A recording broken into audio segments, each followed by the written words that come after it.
cast iron pans. These pans have a rich history that literally spans thousands of years. They originated in China in the 6th century BC and have since spread all across the world, from kadai pans in the Mughal Empire of India to Dutch ovens in 19th century America. And even to this day, these pans are a staple in kitchens all across the world, and you might even have one in yours. Because despite centuries of innovation in cooking materials, cast iron has really withstood the test of time because of its ability to conduct and retain heat. And these pans are basically made by pouring iron and other metals into a mold, which results in a solid, single piece of metal that is nearly indestructible. And because of how simple these pans are to make, they are also really inexpensive.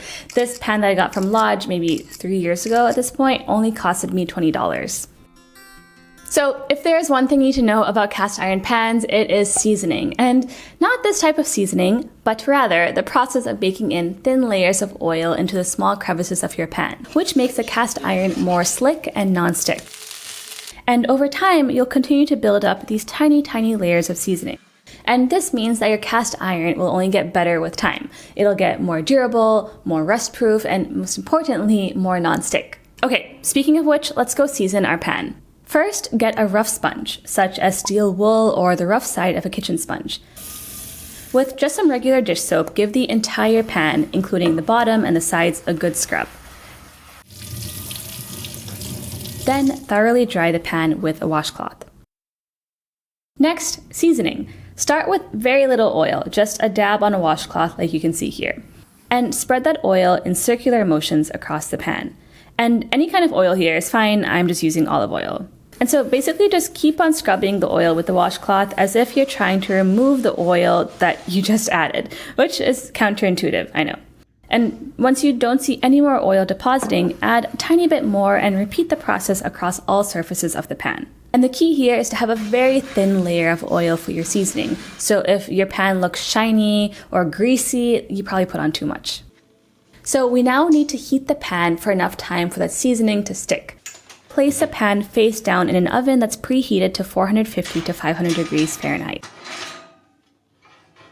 If you have it, place a large sheet tray on the bottom rack of the oven to catch any oil drips.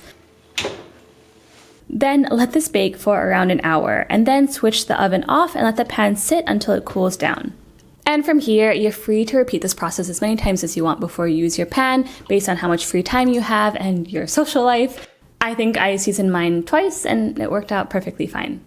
So to get more comfortable with using the pan and to help the pan warm up, we can start by cooking things that will naturally help season the pan. My mom told me that in India, they always used to start using cast iron pans by frying onions in them, which, I mean, whether the story is true or not, as an onion lover, I can get behind. So anything like caramelized onions, tadka for dal, shallow frying, even I heard cornbread can work here to kind of help build up the seasoning if you want to play it more safe. Oh, I should also mention that the entire pan, including the handle, will get very hot. So make sure you use a little pot holder like this, or oven mitts, or a towel to protect your hands. Okay, so what else can you cook in your cast iron besides onions? The answer is basically anything. I have made a wide assortment of foods in my cast iron, from tadka for dal to dosa, uttapam, pancakes, veggie fry, potato fry, fried eggs, chutneys, and this pan pizza from quarantine that I still think about to this day. And my go-to that I highly recommend is seared chicken, which is perfect for tacos or kathi rolls, like in this video right up here. The only foods I would not recommend in a cast iron are, one, anything acidic like tomatoes, because that acid can erode the new seasoning on your pan, and anything that's really delicate like delicate fish or scrambled eggs or, I don't know, crepes, because again, a nonstick is probably better suited for that, at least when you're starting out.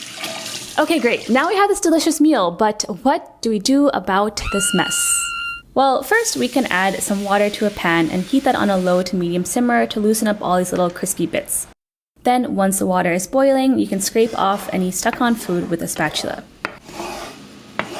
Once all of those crusties have released, pour the water out. Then, just like you're cleaning any other dish, use a sponge and dish soap to scrub down the pan. If you feel like the pan is still dirty, use either salt or steel wool to get a deeper scrub.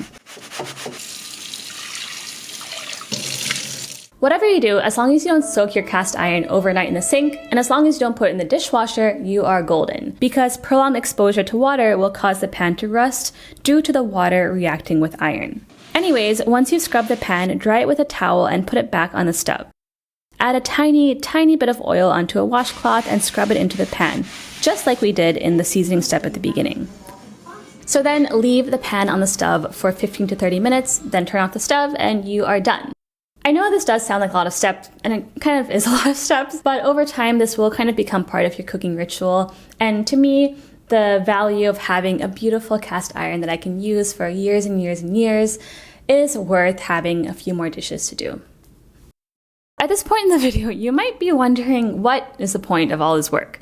And I mean, you're right. If you are a beginner cook, you should definitely start with something like a non-stick pan rather than a cast iron. Because for one, they can't be put in the dishwasher, and they're heavy, so every day you use them is an arm day, whether you like it or not. Plus, you have to set aside time to season the pan, and even then, you can't cook everything in a cast iron anyways. But for those cookware nerds amongst us, which if you're this far into this video, welcome. A cast iron pan is certainly worth adding to your collection. I mean, I shipped this pan from Texas to New York when I moved because I just love cooking with it, and there are some benefits of cast iron that you just can't beat. For one, they're safe to use. Recent research actually indicates that the coating on nonstick pans can be toxic when scratched, and this is because that nonstick coating is actually a thin layer of plastic, which over time can leach into your food. And with cast iron, I just never have to worry about that. Second, they're cheap. Third, they retain heat better than any other material like stainless steel or non-stick, which is perfect for something like seared chicken or dosa. And finally, this might just be me, but it just feels good to use a pan that I know has been around for thousands of years.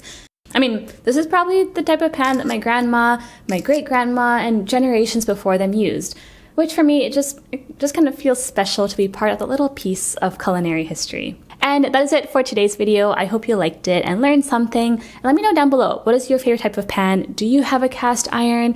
What are your favorite things to cook in a cast iron? And are there any other tips on how to maintain this pan that we can all learn from? Let me know down below. Give this video a like if you liked it and subscribe to my little channel, and I will see you in the next one. Bye. Hair is not co-op.